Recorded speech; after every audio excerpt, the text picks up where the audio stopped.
Well, 2019 has been huge for Ash Barty. Not only is she now the #1 ranked player in women's tennis, but she's also this season's richest performer. She's raked in, get this, $16.4 million in prize money this year alone. But now, after 10 months touring the globe, the humble Aussie is back home and she's hungry to create history at this weekend's Fed Cup final in Perth. And I caught up with our humble hero and fellow teammate Sam Stosur there in Perth for this exclusive interview.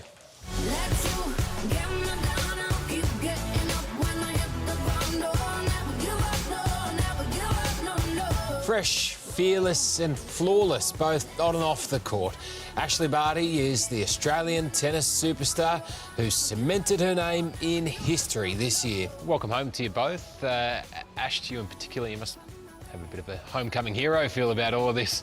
Oh no, it's been incredible, it really has, and I think for me it's a bit of a weird feeling, almost coming full circle, having started my year here in Perth at the Hopman Cup and now being able to finish representing Australia is going to be really, really cool. Now she's got one single focus, and that's winning the battle against France in the 2019 Fed Cup, along with teammate Sam Stosur. It would be an absolute incredible feeling for all of us to be able to win the Fed Cup, especially playing the final here in Australia. Got the nails done specially there? Yes, I do. I don't paint my nails very often, so you know it's a special moment if I've done it. Is there a highlight you take from this year? Hopefully the highlight will be in five or 6 days' time. The proud Queenslander has had a phenomenal year. The 23-year-old took home the Miami Open back in March and then won her first Grand Slam singles title at the French Open in June. And then she banked the biggest check in tennis history following her win just days ago in Shenzhen, along the way rising to world #1. When you won the French Open, is that a life-changing moment? It is, without a doubt. I think for me that was something that I'd never dreamt of. I mean, as a child you always hope and dream that maybe one day you can win a Grand Slam, but for me personally I never thought the French was going to be the one, and we just had an exceptional last 3 or 4 days to be able to lift the trophy in the end. I know you hate people asking about prize money. You're sick to death of it, but you've just won $6.4 million. It's hard to ignore. Yeah, I mean it is, but I mean that's not the reason that I play. I mean it's an incredible moment for me to be a part of history. I mean for us as a WTA, you know, it was pretty special to have that week and to put tennis on the map, even more so than it already is. It sums up how successful you've been this year. I was having a look at the numbers. You've won more money this year alone than Pat Rafter did in his entire career.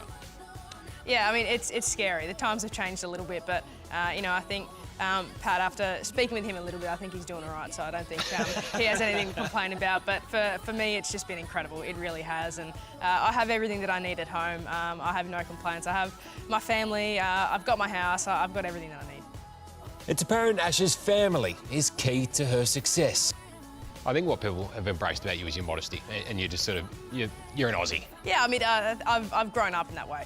Mum and Dad taught me all the values that I've learned, and how, you know, how strongly I want to live my life. And I mean, for me, it's all about family. It's all I want to do is when I get home is come and see my family, spend time with my niece and nephew, because it's a lot of the year that we're away and I don't get to spend that time with them. So it's really nice, and it's just nice to come home to a pretty simple little life that we've got. There's an old photo of you from, I think it's 2002.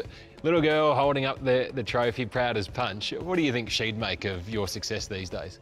Yeah, that photo has just come back to haunt me, hasn't it? I think to this day I still have no idea how it got out. Yeah, I mean, I look back at that young girl and I just see the joy in her face for winning a junior club trophy.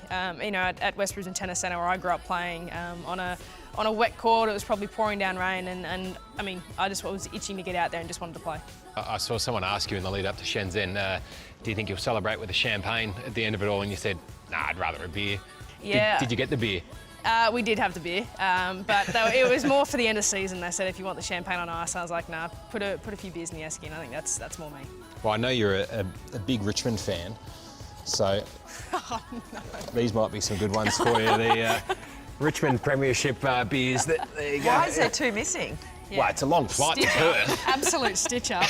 No, when I saw these out, I was pretty happy to get my hands on them, so I might have to keep these ones now. There you go. Oh, you can crack them on. Hopefully you can crack them on Sunday night. Something to celebrate. There we go, hopefully.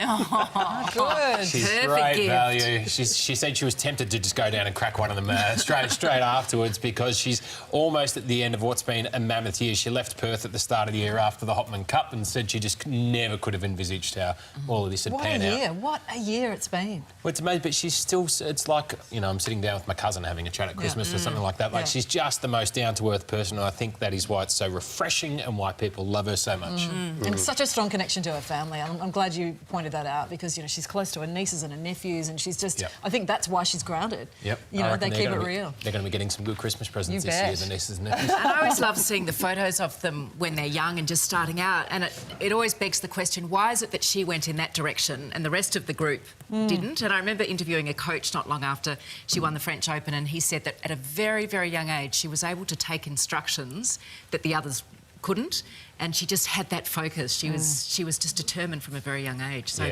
it is partly innate, isn't it? Yeah, it is. She is an absolute champion, and of course we're going to all cheer her on this weekend for the last time this year. That's the Fed Cup that Australia is chasing, taking on France. Every game, every set, match, right here, live on 9.